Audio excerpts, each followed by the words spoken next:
In this video, I wanted to draw some boxes above me, but I wanted to draw a vanishing point to kind of help show how everything is heading towards that vanishing point. Usually, when we think of vanishing points, or when I think of a vanishing point, I usually think of like eye level, and there's like one far off over here, one far off over here. Sometimes like 3-point perspective. If I'm just going to quickly draw this because I don't want to spend all day drawing a box. You have 3 vanishing points. There's like a vanishing point that way, there's a vanishing point that way, there's a vanishing point that way. So, there are various methods to do it, but the best way is to draw a vanishing point.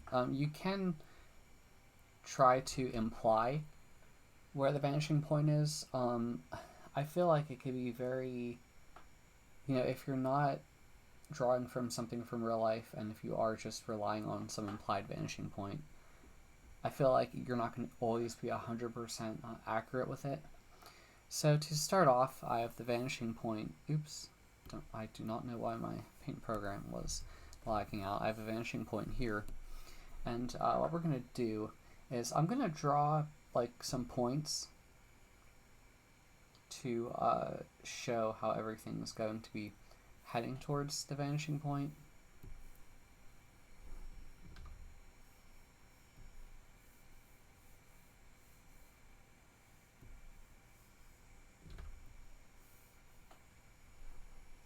And I'll do plenty of examples to help hone it all in.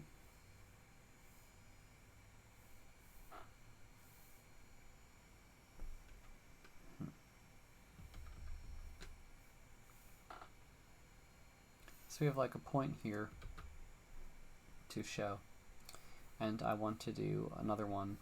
So it's like we have that. This is going to be going towards the vanishing point. That's going to be going towards the vanishing point. We're going to need like another line for this. It's kind of a bit weird to do boxes in this perspective.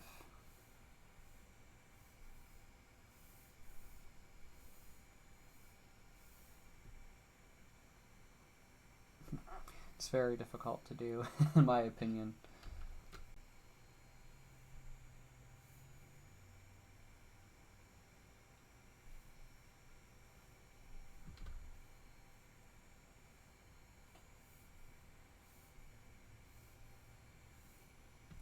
I think I kind of messed up that one. Oops. That one was okay, but I think...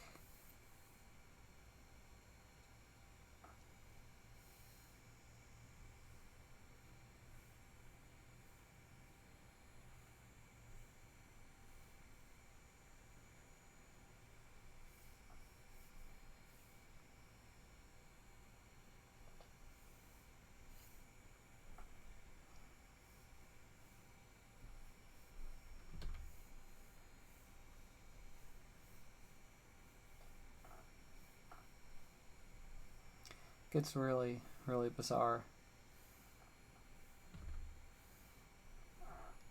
It's a lot easier when you do it straight on. I'm gonna have to think about this again. There's gonna be some point over here.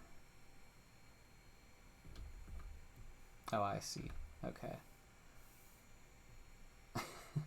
Yeah, this is very, very difficult for me to think about. Before I do that example, let me try one straight on, because I feel like this type is a lot easier to comprehend, in my opinion.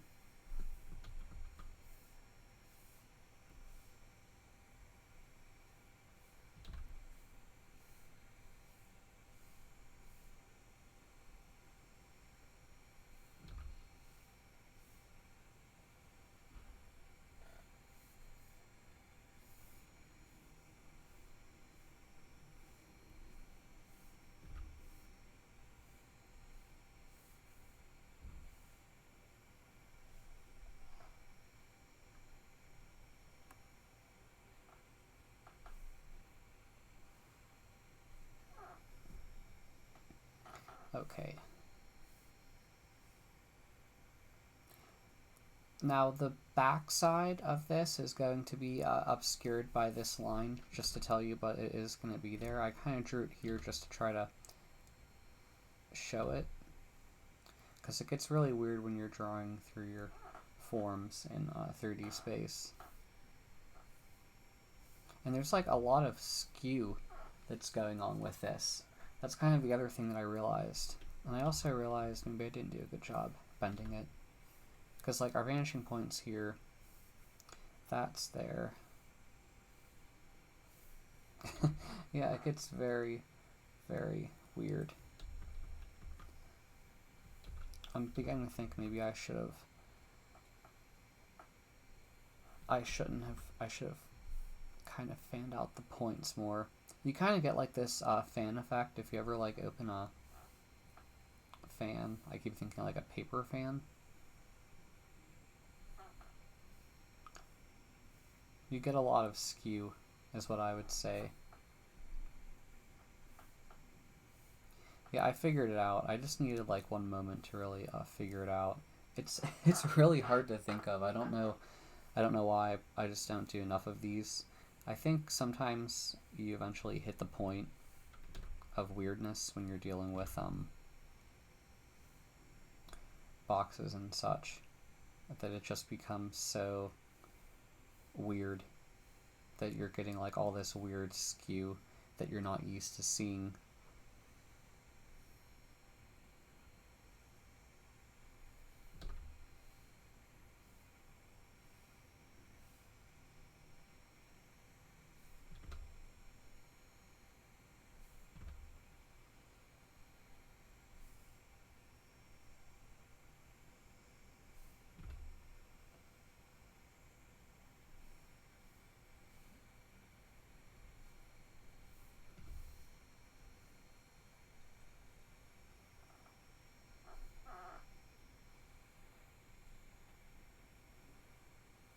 And yeah, you're kind of getting something like that. There is going to be a back dimension to this, but like when you draw through it, you're not going to see it. Because that line, because it's like aligned with the top of that vanishing point, it's obscured by it, kind of based on that angle. But if you do it from the side, it should be different. But then it's going to all be kind of like slanted. So let me show you how it's going to go. And the other thing is, I think like, you know, the closer you are to the vanishing point, the less skew there's going to be. So it's kind of like there's going to be a significant amount of skew with these boxes. Now that I think about it, now that I kind of understand it a little better.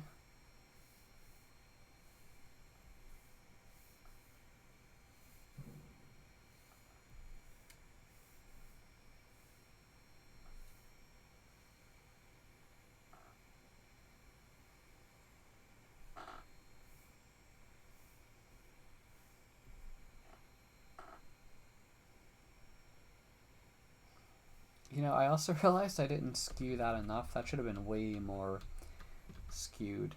It's like I really have to be pushing it. It's really hard for me to think about it.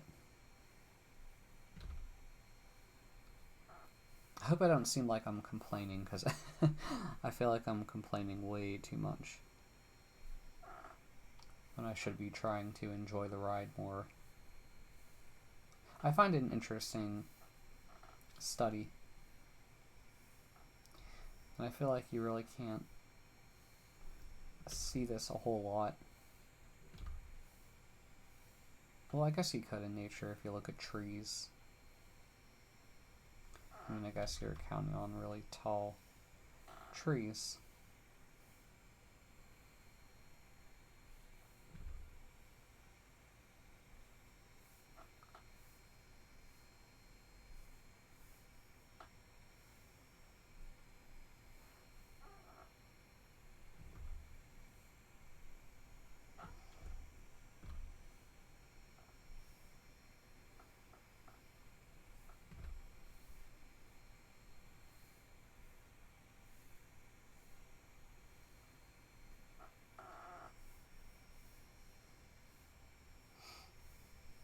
Okay, the other thing is declaring a back dimension, which I didn't really do. I do need to find the back dimension of this box, which I will do now.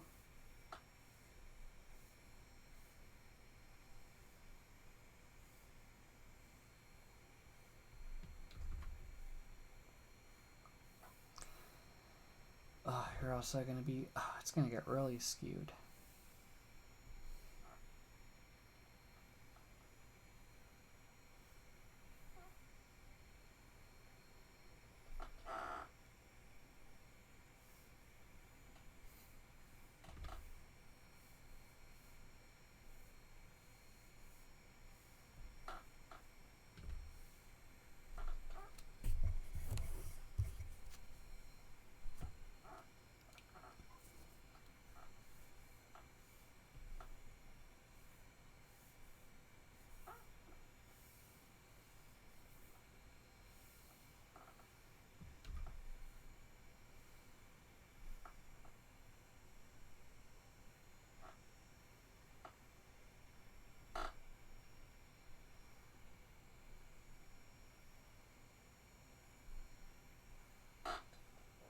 As you can see, it gets very weird.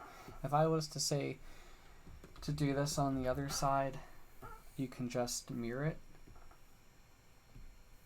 It would kind of be like that, I believe, unless I rotated it the wrong way.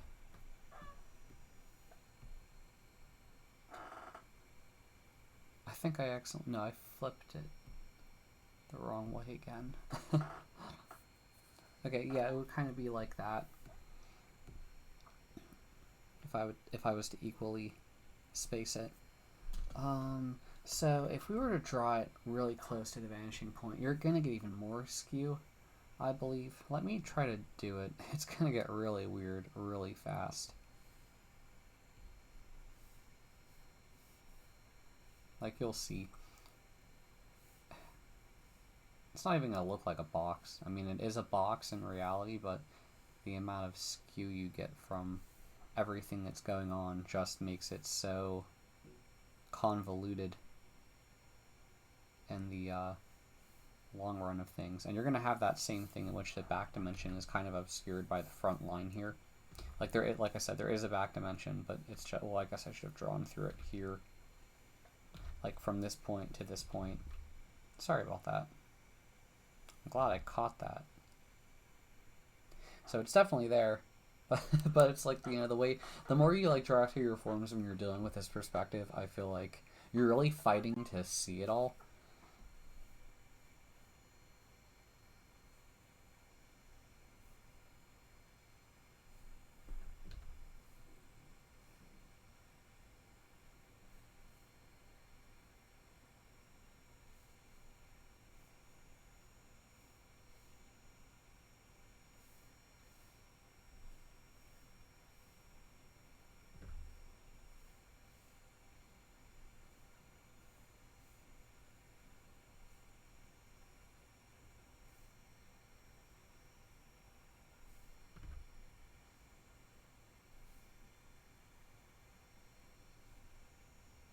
There's got to be another point down here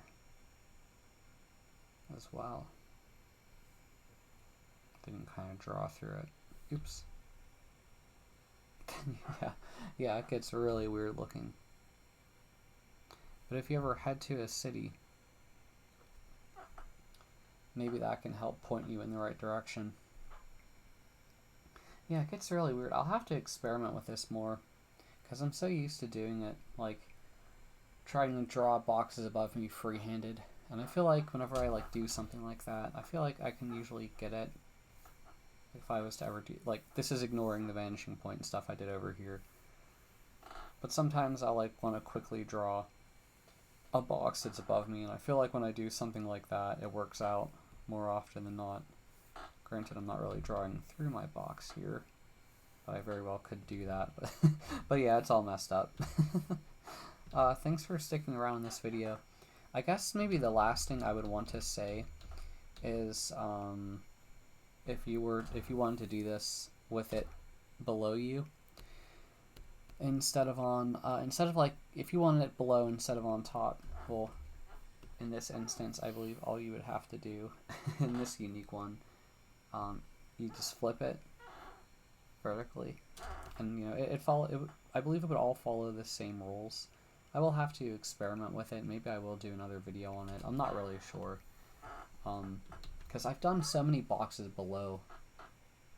Like, that's usually the way I'll draw a box. You know, like, I would usually draw a box in like a 3-point perspective. I mean, granted this is just like a 1-point perspective, and you get all that skew. Like, more often than not, I'm doing like something like that, you know, really quickly, and really not trying to get it 100% accurate. But yeah, usually when I'm dealing with like 3-point perspective, I'll do something with a lot more precision than what I'm doing right here. But yeah, thank you for listening to me throughout this video. If you have a question, please ask in the comments.